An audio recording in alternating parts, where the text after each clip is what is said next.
आप लोग बोल रहे हैं कि ईसाई जो है वो आदिवासियों का हक खा रहा है। ईसाई समाज तो ये कह रहा है कि अगर कोई धर्म परिवर्तन से किसी का नस्ल थोड़ी बदल जा रहा है, जाति थोड़ी बदल जा रहा है, आरक्षण तो जाति के आधार पर मिल रहा है। इस पे क्या बोलिए?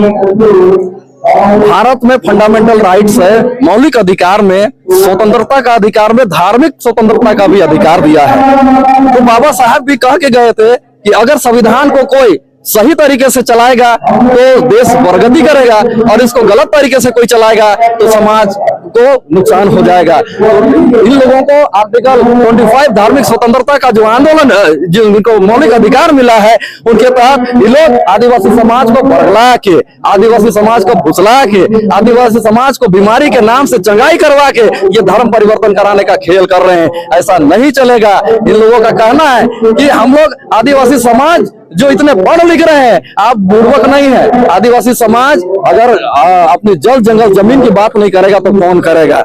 आपका सवाल जो है वो बहुत बढ़िया है। इस तरह से सवाल जो आता है तो जवाब भी मिलना चाहिए कि आदिवासी समाज ईसाई के भरोसे थोड़ी अब एजुकेशन लेगा।